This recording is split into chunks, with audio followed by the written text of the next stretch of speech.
Oh, hey, I am at the Show Me Reptile Expo here in Farmington, Utah.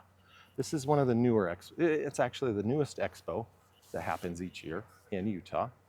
This one is here in Farmington, Utah, up north of Salt Lake. Now, Utah, we have 3 expos each year. We have the Show Me, and then we have the OG granddaddy of them all, the Wasatch Reptile Expo. That's been going on for what, 25, 30 years? And then we have, what is it, Reptilian Nation.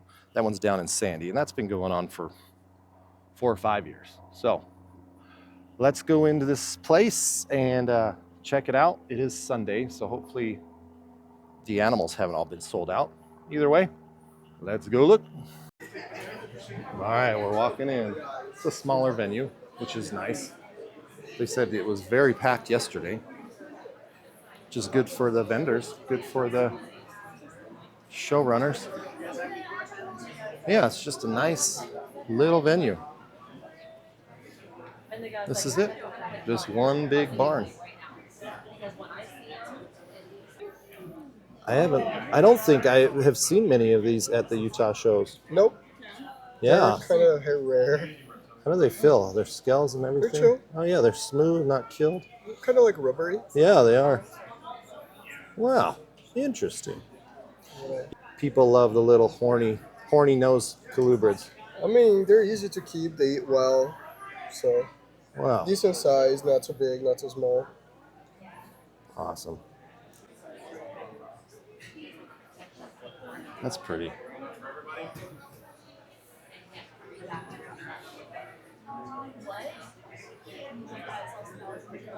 All right, so who are you, real quick? Tyler Martin, TMB Reptiles. Nice. Now, people love Hognose. I think they all look alike. They're all a shade of brown or gray. Yeah. But there is one right here that actually looks pretty cool. This thing. Yeah. So tell me, what is this? Why does it look so much different than the other brown and tan Hognose? So this guy here is a leucistic. So we got this from the male that we bred was a Lucy to a normal, actually, het Lucy. This is the exact what the mom looks like here. This is your normal variation that carries the het, 100% het for the visual gene. This. Yeah, that's a cool Hognose. Oh yeah, this guy's awesome. So it's not albino because it has the black eyes. Correct. So it's a leucistic, but it's not a blue-eyed leucistic like you see in the rat snakes. Exactly. Or ball pythons. Exactly. You also are not prone to the bug-eye gene as well that come with most leucistic genes. That's so cool. Yeah, that's a cool looking Hognose. Yeah, these guys are awesome. These ones kind of the Yeti, but that's an albino. We had the super Yetis that look kind of similar. They just carry a head stamp. They're almost white, just like the Lucy, but they carry a head stamp. Oh, it's a little feisty.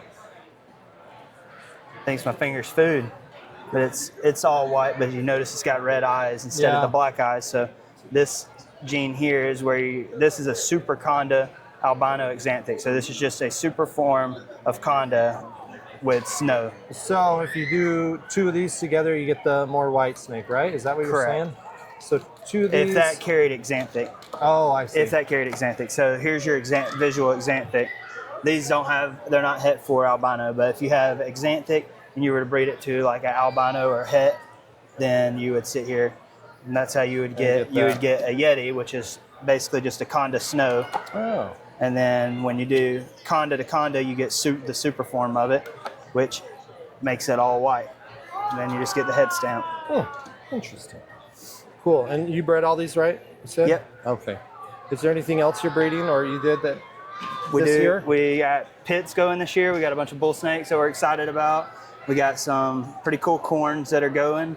Corns? What corns? That's my expertise. baby. I love corns. What's your baby? I have some low visual blood red pod sides that are going, and then I have some Abbott line corns that are quad visuals, that have thrown a variety of It's so stuff. hard because every corn probably has 2 or 3 Yeah, morphs and in that's it. the thing. Like they were proven quad visuals, but then once breeding, I've thrown 3 or 4 different morphs that I didn't even know that they carried. Yeah. So then we got some Mexican blacks going as always. Yeah. Yeah, it's not really new colubrid time right now for No. sure, but yeah, that hognose is a cool one. And then where are people finding you at for? So you can find me on Instagram, TMB Reptiles. You can find me on Morph Market. I'm on Facebook, TikTok, got all of it. Oh, he's a TikToker. He does Yeah. dances. So cool, man. Awesome. Hey, thanks. Yeah. Because I have literally 2 enclosures just sitting there. Those justices are they're really fun because they do move around a little bit more than like regal. No, What it's species? Those justices? For the structures? The canopies. Yeah. Yeah. I love They it. have some that are just a little bit bigger, so I just want to take them back. Can I go over it now? Yes. Ooh. Usually doesn't let me leave till the end.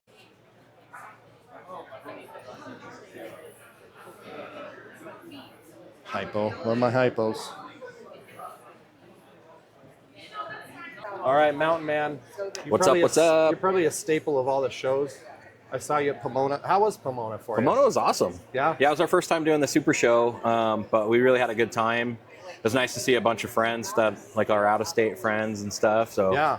There was a lot of Utah people there. there was a lot of Utah people there. It was fun. Yeah, but it was a lot of fun. Now you're at every show pushing mainly ball pythons. Pretty Is there much. Is there a certain line or project that really is popping for you this Yeah, year? my favorite project. I'll come around actually. Yeah, once she gets over there, then everyone gets here. My favorite one has definitely got to be the Urban Camo. Oh yeah.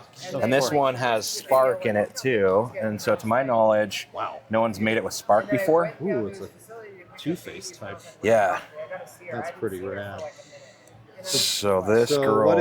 where are all the genes in this? Okay, so this one is Super Cinnamon, Pastel, Sandblast, Spark, and it's 100% het for pied. Sandblast. What is that one? So Sandblast is actually its own gene. It was something that came from Brandon Osborne at Osborne Reptiles. He's the first one who made urban camos. And basically, I don't have anything. Well, this one's in shed, so it's kind of hard to tell. But basically, Sandblast got its name because it does just that. It's going to sandblast the pattern off of it. So you can see on the tail of this one. Like a genetic thing, so she's like an accidental warp. So she's really small, she's only like 7 feet, and she's like really Okay, you can slender. kind of, it's almost calico-y. Yeah. She's one of A little the bit. few in the world, and the fact that Yeah, so it's very, very similar when it's like a really good quality sandblast to like the calico, except for it's not going to turn white like the calico does.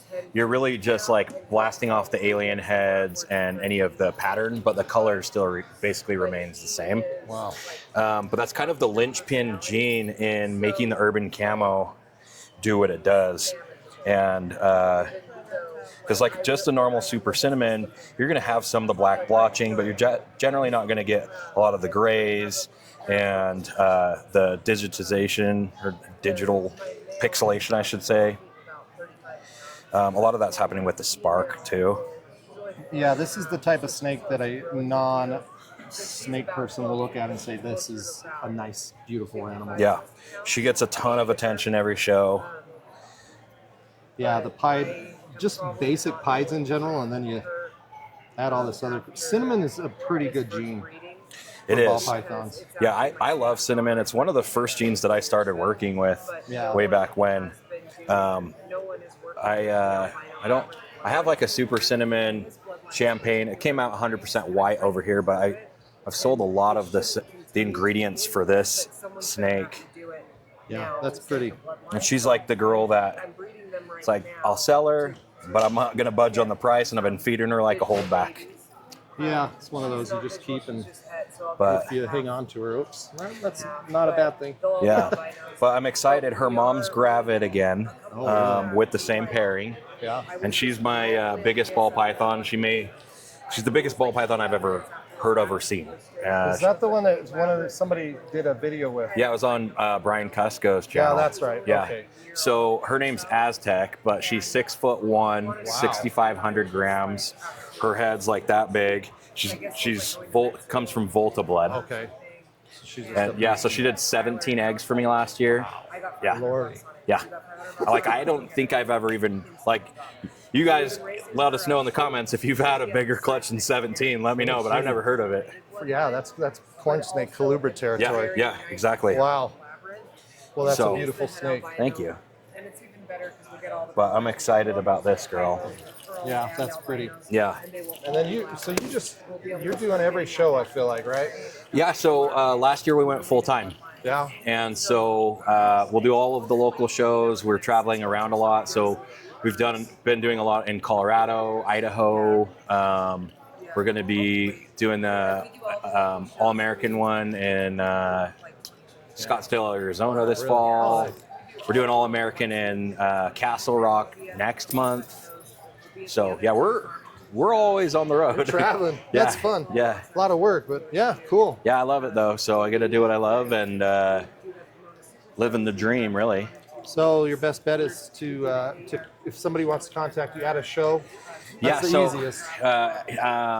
We are on all the social media. So I've got Instagram, YouTube channel. there was a show. I don't really check Facebook, Yeah. but yeah. So you can get me Mountain Mat Constrictors on YouTube. It's Constrictors on Instagram. Instagram and email is probably the best. Awesome. To get a hold of me, man. Well, thank you. Good snakes. Find them. Oh, there we go. Right down there. A little thing. Is there more than one? Where's the... There we go. Let's see. They turn bright amber color when they're hunting. What is this? A white blind monkey frog. Philomedusa vailalanine.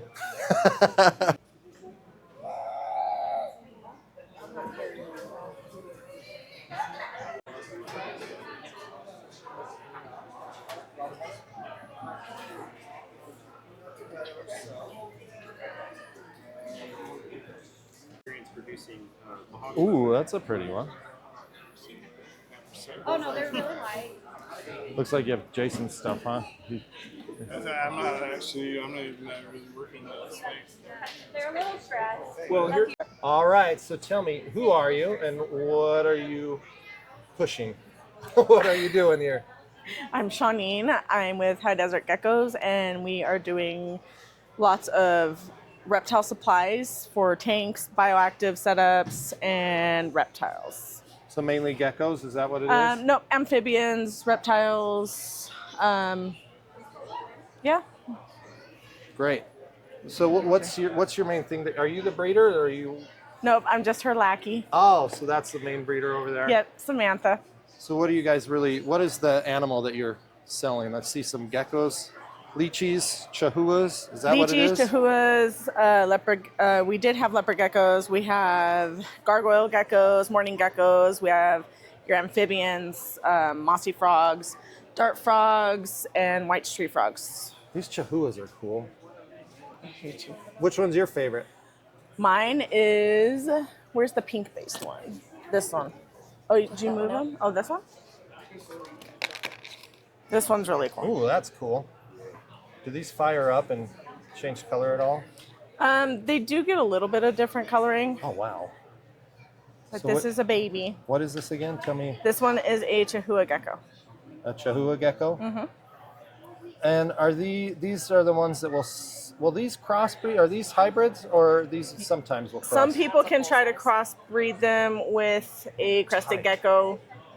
Jeez, look at that. I don't like the idea of it, but others do.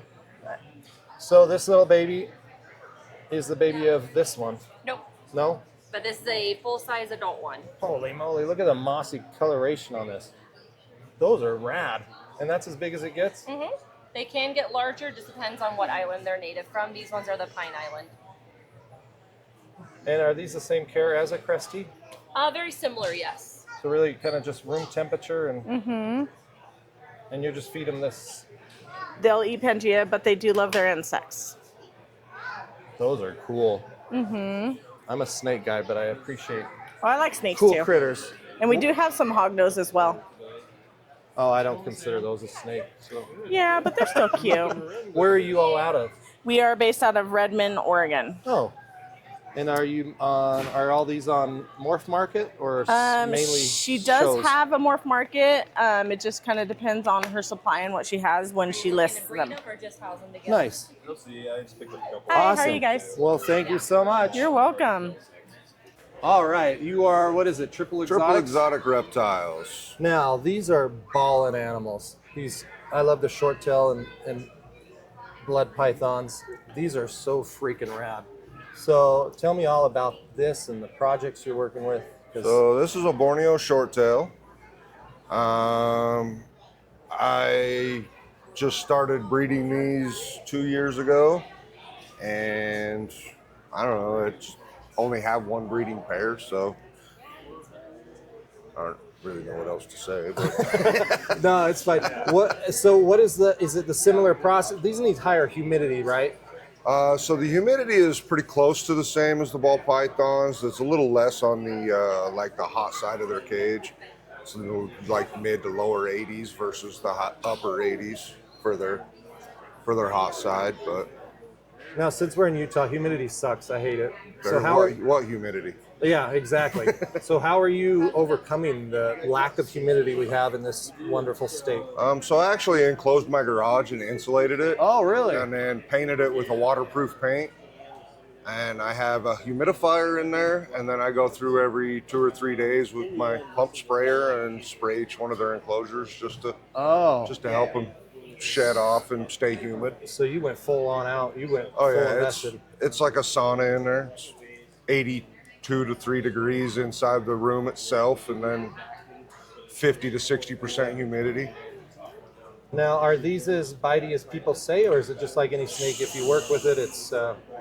So the Borneo shorttails have a little bit better temperament than the blood pythons. Yeah.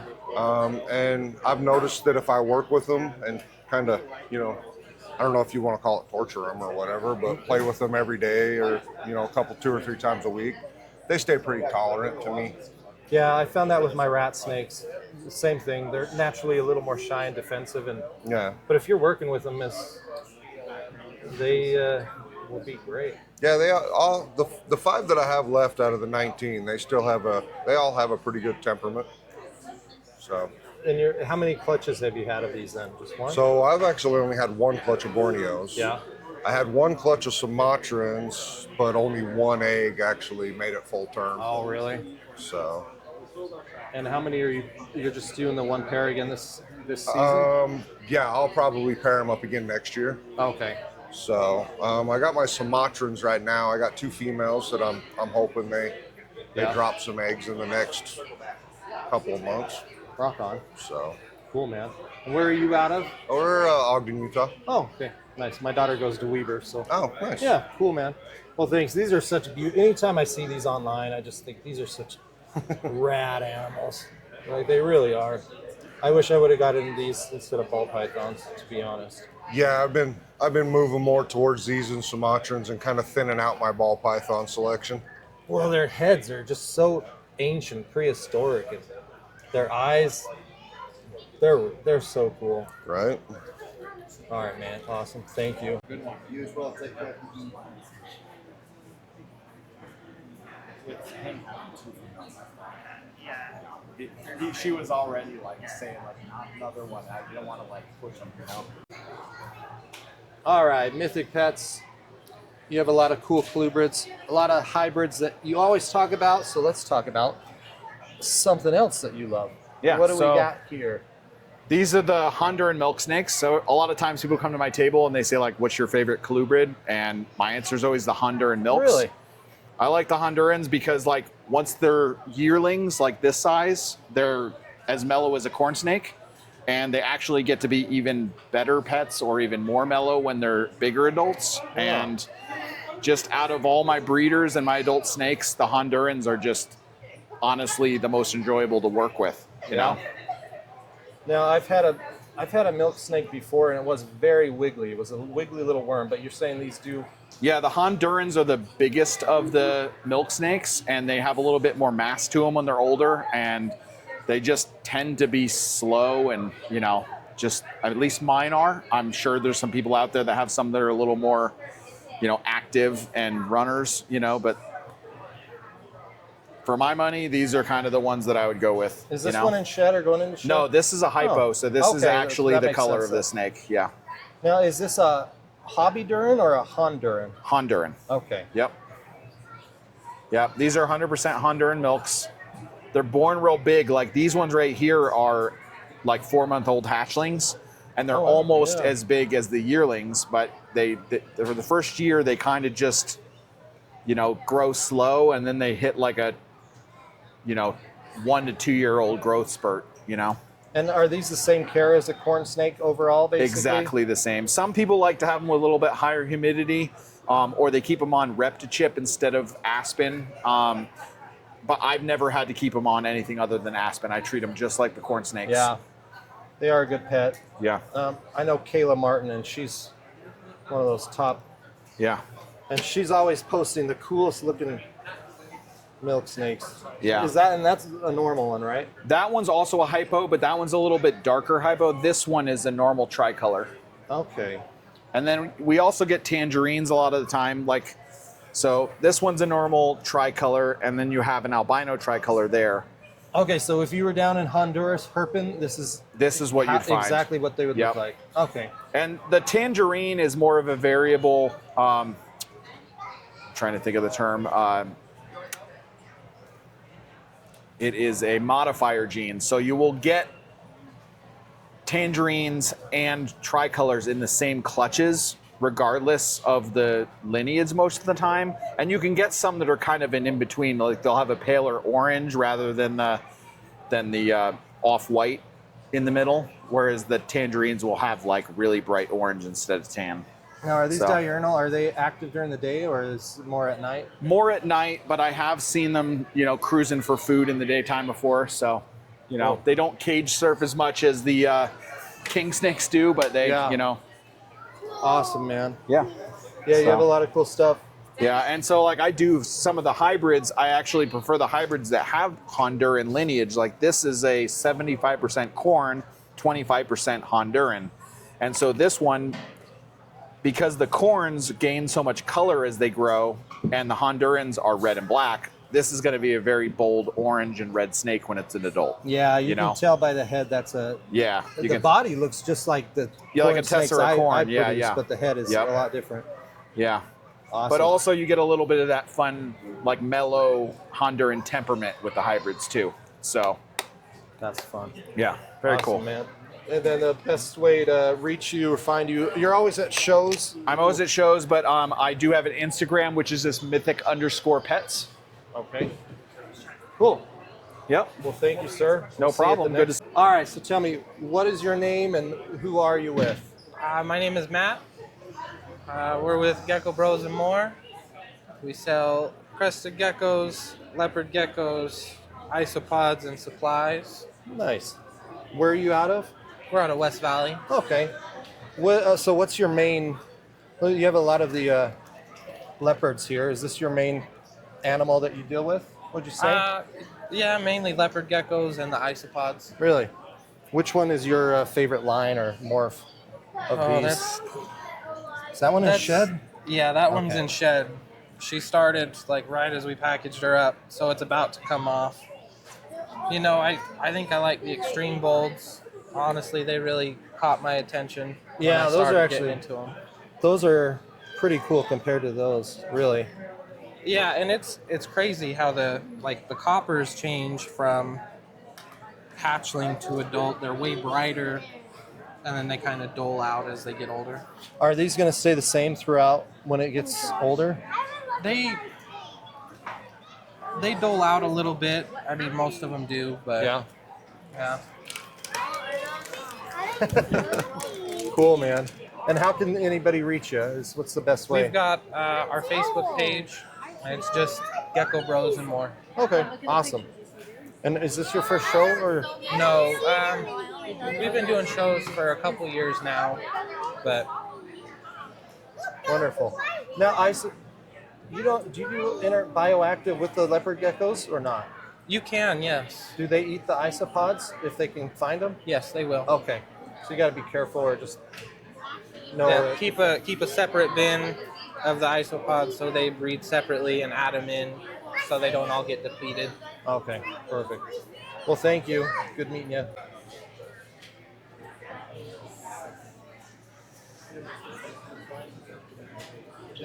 I do crickets of this size. I mean, small crickets, small roaches. There's like a.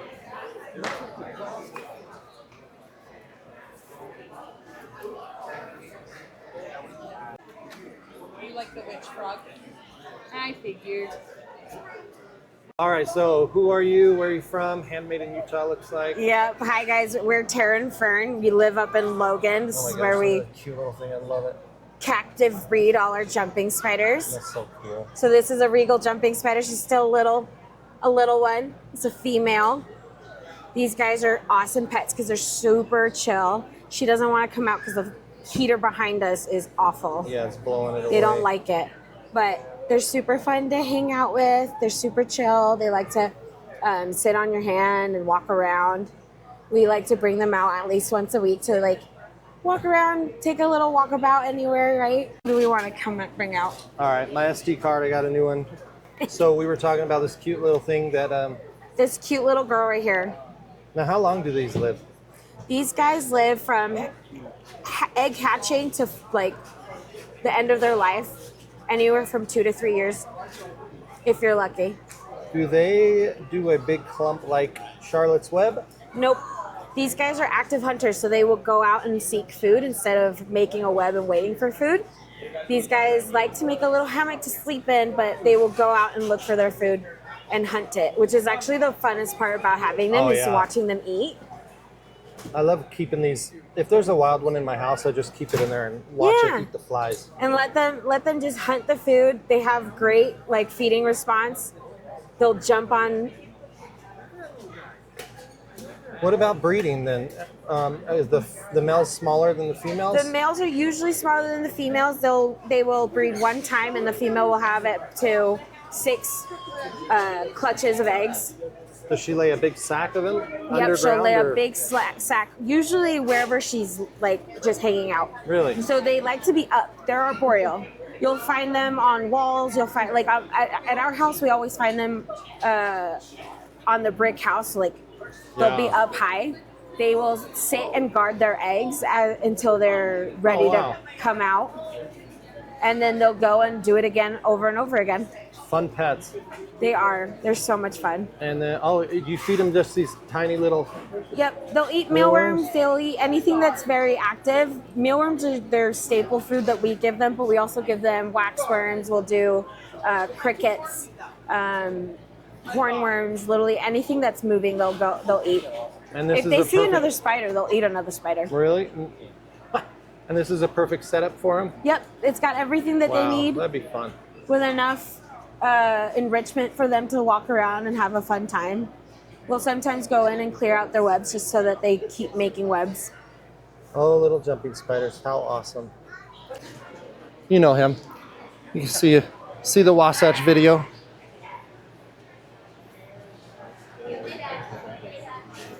Did you get rid of those Russian tortoises? Oh. The adults. Yeah. So if you're looking. Yeah, Russian tortoises, contact him. If I had a farm, I totally would.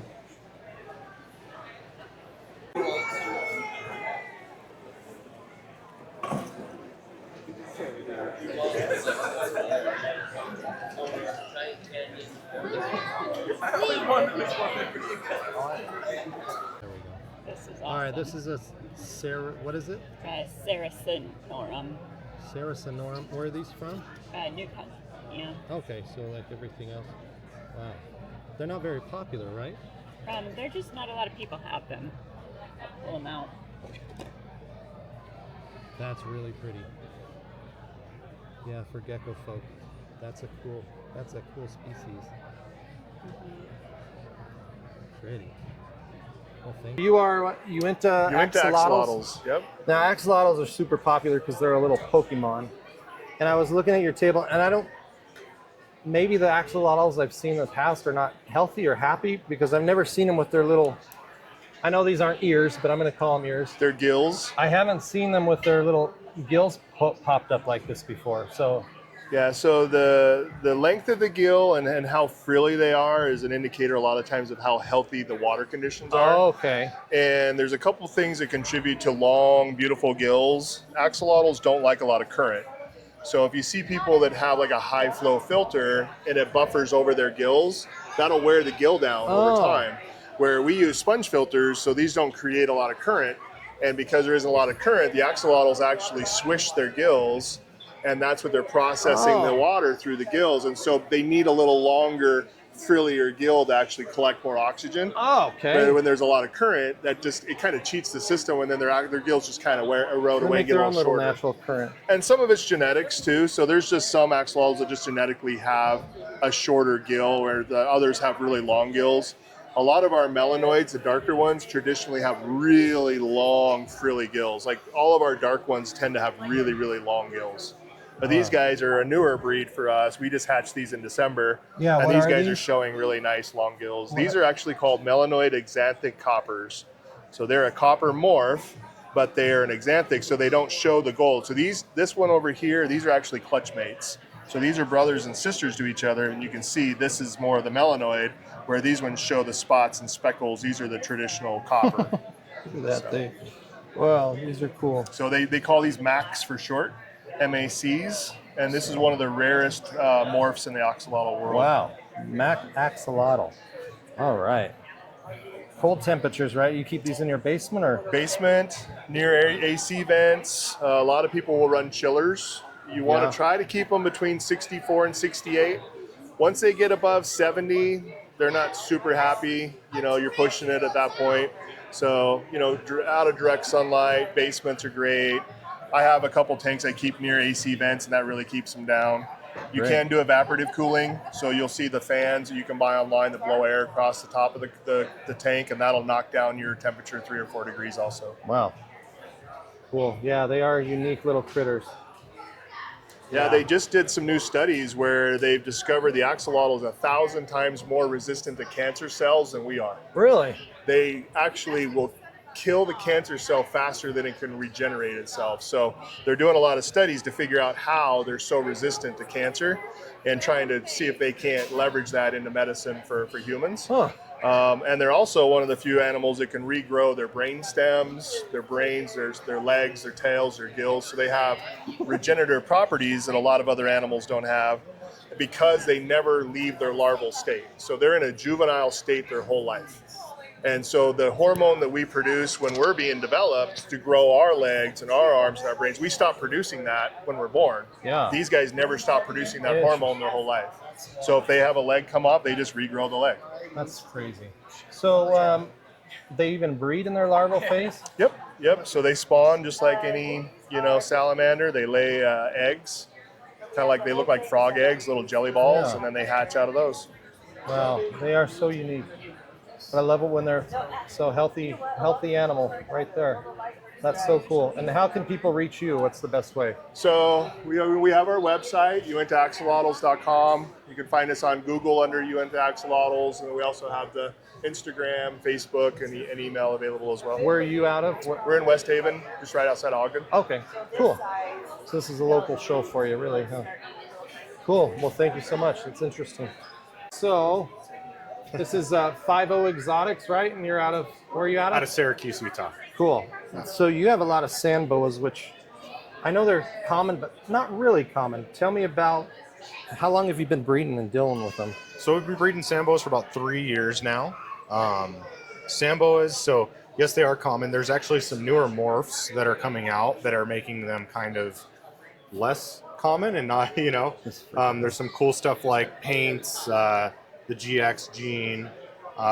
There's some really, really cool splashes. I have a blonde albino male that I'm hoping to work with soon coming up. Calicos, which everybody loves. Those are super, super cool. But so they're a burrowing snake of the, they're a boa, so they're the Boids family.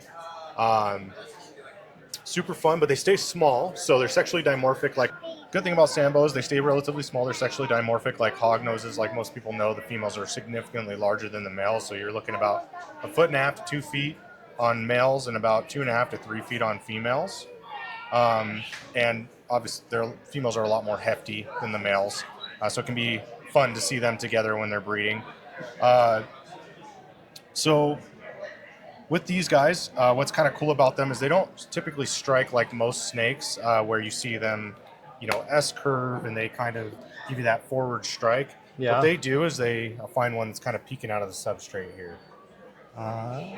Where's one at? This one right here? Right here. A little bit of substrate. So you can see how they'll peek their heads out of the substrate, and they'll actually wait for something to walk by, and they'll strike sideways at it. Really? And they grab it, and then they're constrictors, so then they'll constrict it. I think, honestly, I think they're one of the easiest snakes to take care of. I think they're a great beginner snake, but I don't think they get enough love as much as corn snakes and some hognoses do, especially since their wild type coloring is like Halloween every day. Yeah. Then we have some snows here of Sambos. Is it the same where you do the anery and the albino and you get the snow, or how does these ones work? So this was a snow to snow pairing.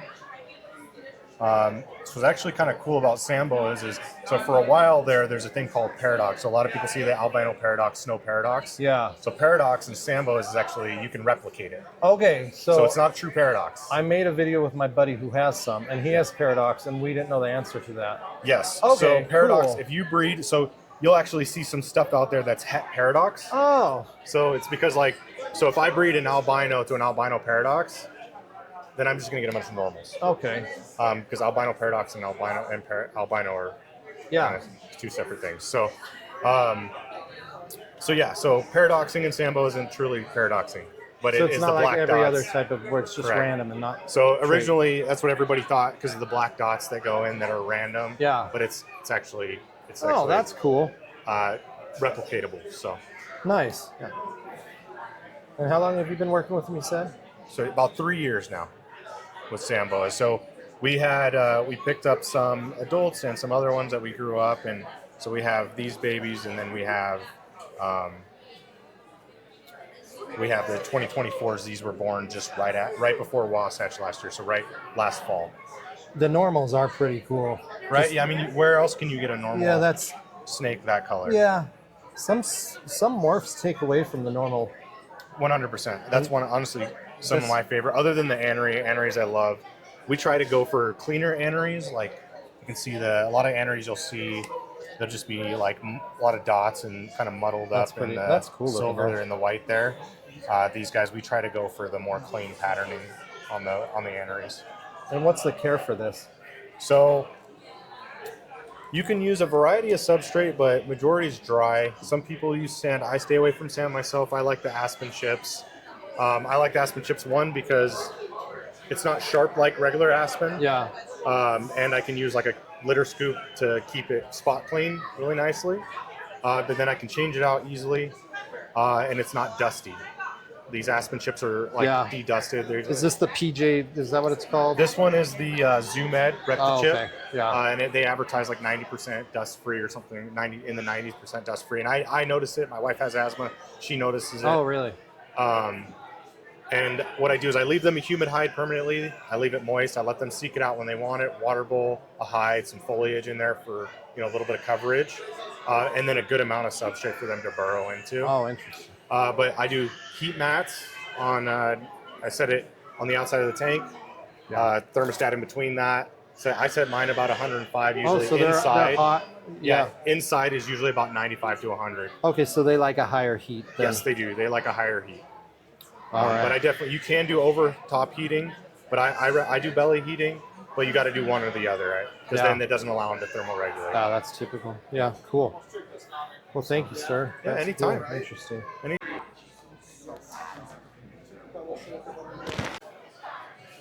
All right. You are a frog guy. Tell me about your this little frog here, because these I know them as poison dart frogs, and that's all I know. And because I know nothing else. Tell me about this, because these frogs are really cool looking. Where do they come from? How do you produce them? What do they eat? All the poison dart frogs are from Central and South America. Okay, so, and they get their poison from like ants and mites in their diet in the wild. And since we don't feed them that, they lose that poison toxicity, which is their natural defenses. But they keep the beautiful colors that they have. They still keep that bold attitude, like, you can't touch this, you know? And so that's, but they're really inexpensive, easy to take care of, just room temperature, no special lighting, whatever the plants like, they like it too. And then you can feed them fruit flies, which is super cheap, and the fruit flies can't fly. Do you get the wingless ones? Is that so what they I have are? the wingless, and I have the flightless ones that still have the wings. They're a little bit larger, but they really produce very well, and they walk. They can't fly. Yeah. So the frogs pick them up very easily, especially when they're dusted with a white calcium powder for their health. And so it really stands out in the environment for them to find easily. One thing about the fruit fly mix that I make, though, that is different from everybody else's, is that it doesn't stink. Oh, really? So- You mean the food or the whole breeding The whole colony? the whole fly colony. Yeah. So it doesn't stink. You can have it in your house. Your other people sorry. in the household are not going to object to it. Yeah. Because it smells like it belongs in the kitchen. Oh, nice. So So you breed your own bugs along with the frogs, huh? right, exactly. One-stop and so shop. it's very inexpensive. I sell the mix so people can make it themselves great. at home. They don't have to go to the pet stores and keep buying flies Oh, all perfect. the time. Right. Not like the crickets. Yeah. Yeah. Yeah. No, because that could be a check. And they don't chirp. Yeah. So where are you out of then? I'm up by Hill Air Force Base Oh, in Davis okay, County. perfect. Yeah, so this is a nice local show. And I ship everywhere. And how long do these live for, these frogs? The great thing is typically they'll make it for like 10 years on average. wow. Some of them have now started going over 20 years with the Lordy. superior care we can give them now. I have one that apparently is over 33 years old. Oh, geez, really? Yeah. Wow. And how many do you keep in a colony usually? It depends on the species. Yeah. So some of them, like the peacocks and the powdered blues that we're talking about here, will do male heavy. As long as there's just one female, they get along just fine. So the guys kick Oh. back, watch sports, play video games, order pizza Yeah, and stuff like that. As long as there's just one female, the females get jealous of each other and they'll fight. Oh, so it's the opposite of humans. Right, yeah, Okay. exactly. Well, yeah. And so some of Well, I the guess, others, well, both. they don't care. They could do a mixed group, co-ed, Yeah. and live in harmony that way. Wow. Mostly. Anything can happen, right? And then are they dropping they drop their babies, the tadpoles into the eggs in the water and they lay? Or how are That's these? more of a tree frog. Yeah. And so these guys will go into the coconut hut and they'll lay in the petri dish. Okay, so I have a little petri dish with a little water in there. Yeah. And I'll pull that petri dish out and put the cap on it and put it in a little tub to basically incubate, keep it humid. And a couple of weeks later, they're tadpoles. Wow. 100-day total from eggs to froglet. Oh, So, really? Yeah. Wow. And they're prolific, so they could lay every week for months on end. And they're pretty active. Do you put UV on them or anything? Don't need UV. It may be helpful. They're so cool. The cave geckos you keep much the same way, a little bit more humid, but you set them up just like a dart frog, and very similar to the crested geckos as well. Oh, really? Interesting. So, Cool. And then is this your company then? yes, Or your name? Yep, bug eaters. And so that's the one thing I found was interesting was when I was in New Caledonia collecting giant Oh, you went geckos. there. Oh, wow. That'd be great. It was such awesome temperatures there. Yeah. And it never got too hot. And then same thing with Nicaragua. The frogs were in the cooler areas of the jungle and stuff down on the floors mostly. Yeah. And the cave geckos as well. So they all stay together in basically the same environment of room temperature, no special lighting. It makes it so easy to keep them. Yeah. You know? That's great. It makes my life easy. Oh, for sure. And are these 3D printed houses that you can just stick on the inside? Oh, yes. And they have magnets on them and such. That's great. I have. Yeah. That's so awesome. Right? Look at that. That's cool. So I make some Mayan hides. I even have some emoji hides. I'll grab a couple real quick. We wouldn't be able to have these in the spider box.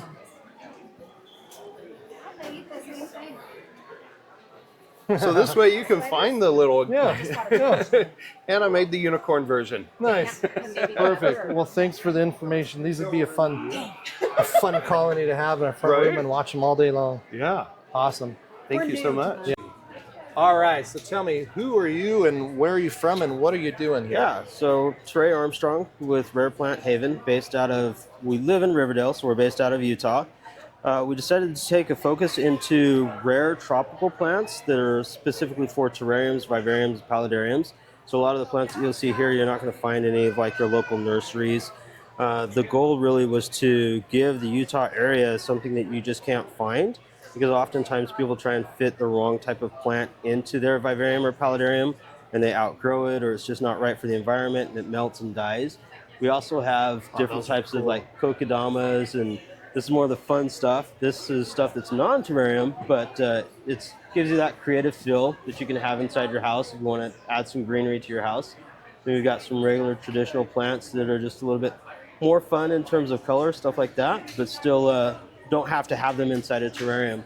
So it just the goal was really just to give the plant life to everybody, from the wide genre, from terrariums to just your average houseplant. Yeah, with the whole bioactive and how everything in that area is popping off. If you go the plant route, you're supplying a thing people need. Absolutely, and the nice thing about this is specifically designed for these types of events. So it's basically made for small crested geckos. It's got your isopods, it's got your springtails, it's got natural plants that are in a natural tropical environment with high humidity. It's the lighting system in this particular unit. It's got your full spectrum natural light plus UV, which is good for the crested geckos or any of your smaller reptiles. Yeah. And then it holds its own humidity in, so it's a perfect setup to where all you have to do is basically spray it, mist it maybe once or twice a week, and you're good to go. That's pretty. Yeah, pretty stuff. Do you have a website? We do. It's going to be www.rareplanhaven.com. You can see nice. right there. Ooh, pretty. Yeah. Oh, that's cool. On your site, do you have an instruction breakdown of people can say, hey, I'm trying to do this. This would be the best plant for this? We do. So somewhat to that idea. What we do is we get more plant specific. So each of our plants that we sell has a QR code that comes with it. And it'll actually take you to our site, but to that specific plant on that site. And it actually gives you all the care instructions for that particular plant. Cool. Yeah. I like this. This is pretty. Yeah, it's kind of artwork. This is the plants that don't die for those that kill plants. Yeah. It's all preserved moss, so you don't have to spray it or do anything with it. That's nice. Cool, man. Yeah. All right, Rare Plant Haven. Rare Plant Haven. Awesome. You got it. Appreciate it. Nice to meet you. Oh, yeah, for sure. All right, so as you can see, it is a smaller show. It would be a great show for somebody who's brand new to vending and is kind of nervous to do a bigger show. So yeah, this is it. It's just one big room. You can count how many vendors there are. But a good little show, a good starter show for sure.